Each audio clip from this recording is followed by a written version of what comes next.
Hello दोस्तों, हमने जो इंडियन पॉलिटी स्टार्ट की थी उसका हम सेकंड चैप्टर वित्त आयोग करेंगे।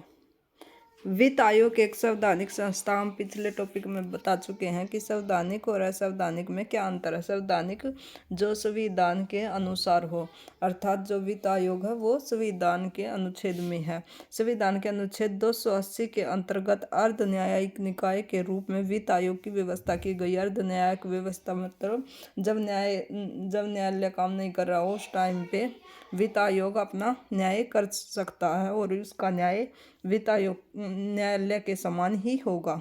निकाय के रूप में वित्त आयोग की व्यवस्था की गई है, अर्थात अर्ध न्यायिक रूप में। इसका गठन राष्ट्रपति द्वारा हर 5वें वर्ष। इसका गठन कब किया जाता है? हर 5वें वर्ष। केंद्र सरकार को वित्तीय मामलों पर सलाह देने के उद्देश्य से किया जाता है। जो केंद्र सरकार को वित्तीय मामलों पर सलाह देने के लिए किसका गठन किया गया है? वित्त आयोग का। अनुच्छेद 280(1) के तहत प्रावधान है कि वित्त आयोग राष्ट्रपति द्वारा नियुक्त किए जाने वाले एक अध्यक्ष और इसके 4 अन्य सदस्य से मिलकर बनेगा। अर्थात वित्त आयोग में एक अध्यक्ष होगा और 4 अन्य सदस्य होंगे। उनका कार्यकाल राष्ट्रपति के आदेश के तहत होगा। उसका पुनर्नियुक्ति भी हो सकती है। इनका जो कार्यकाल है वो राष्ट्रपति के आदेश के तहत ही होगा और इनकी पुनर्नियुक्ति भी की जा सकती है। जैसे कि जो अब अध्यक्ष है वो अगले 5 साल के बाद भी रिपीट हो सकता है।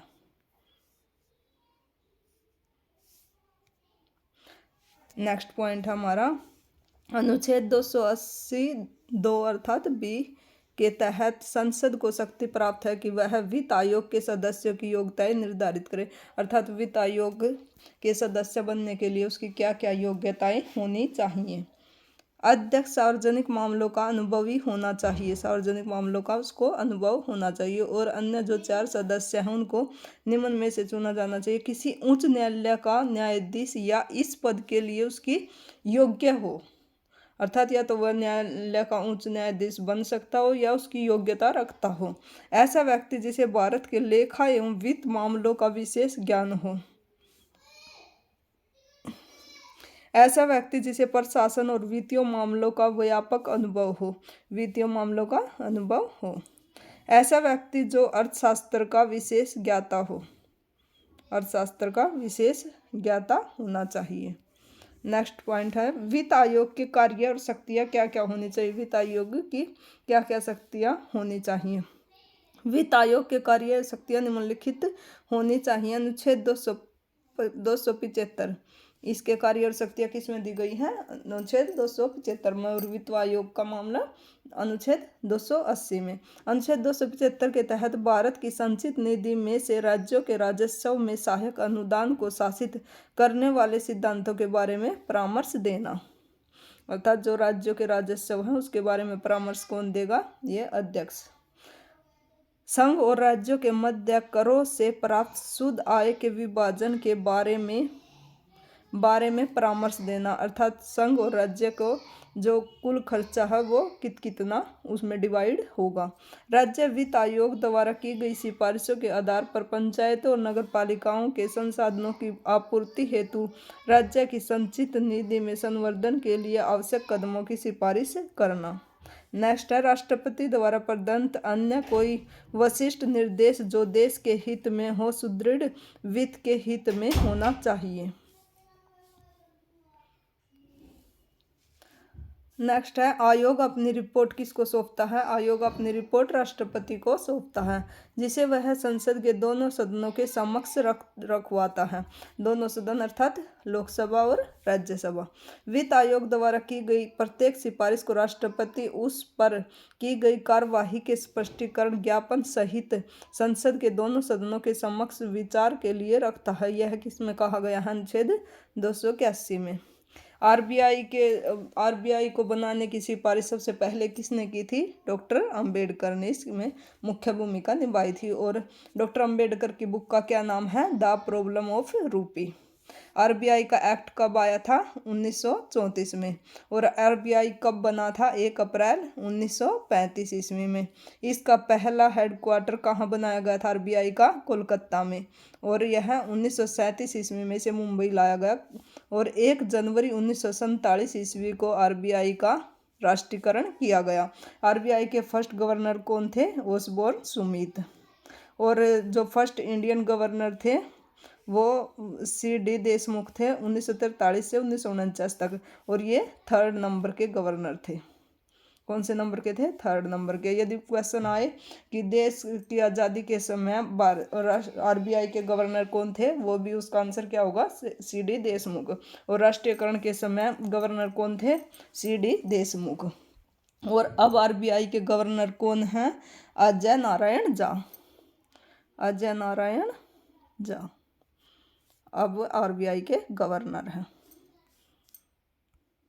आरबीआई के जो वित्त आयोग के गवर्नरों की हम एक बार लिस्ट देख लेते हैं। जो जो इम्पोर्टेंट है हम वही करेंगे, लेकिन वैसे मैंने बना सारी लिस्ट दी है, करेंगे हम वही जो इम्पोर्टेंट है। फर्स्ट जो गवर्नर था वो 1951 ईस्वी में के.सी. नियोगी। और सेकंड था 1956 ईस्वी में के. संथानम। और थर्ड के ऊपर कुछ डिस्ट्रीब्यूट रहा है क्योंकि ये कैग थे और इसीलिए इस पर कुछ डिस्ट्रीब्यूट चला है। वो थे ए के चंदा। ये रहे हैं 1952 से 57 तक।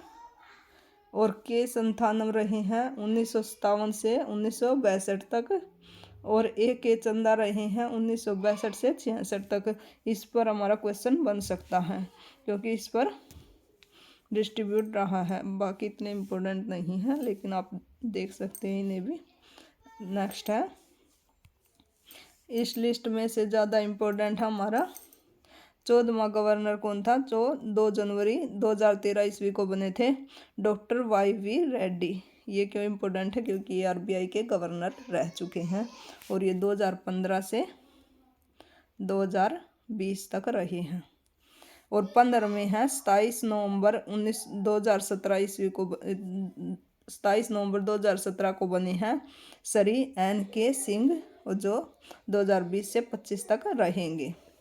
अब तक कुल 15 वित्त आयोग गठित किए जा चुके हैं। 15वां वित्त आयोग के बारे में हम कुछ जानेंगे। भारत सरकार ने 27 नवंबर 2017 को 15वें वित्त आयोग का गठन किया है। इसके अध्यक्ष N.K. सिंह हैं। वित्त आयोग के 4 अन्य सदस्य भी होते हैं, जो शशिकांत दास भारत सरकार के पूर्व सचिव सदस्य हैं। डॉक्टर अनूप सिंह सहायक प्रोफेसर जॉर्ज टाउन विश्वविद्यालय वाशिंगटन DC अमेरिका में सदस्य हैं।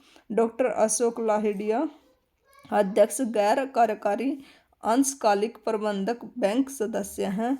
और अंशकालिक डॉक्टर रमेश चंद्र सदस्य नीति आयोग के सदस्य हैं, जो वो भी अंशकालिक हैं। नेक्स्ट है, 15वें वित्त आयोग के सचिव श्री अरविंद मेहता हैं। 15वें वित्त आयोग के अध्यक्ष एवं अन्य सदस्य 30 अक्टूबर 2019 ईस्वी को अपना पद धारण कर लिया था। यह आयोग अपनी सिफारिशें प्रस्तुत करने के लिए 2011 की जनसंख्या के आंकड़ों का प्रयोग करेगा, क्योंकि 2021 में भारत की जनगणना नहीं हुई है। इस आयोग की सिफारिशें 1 अप्रैल 2020 से 5 वर्ष की अवधि के लिए लागू हो जाएंगी। ये था हमारा वित्त आयोग। Thank you for watching.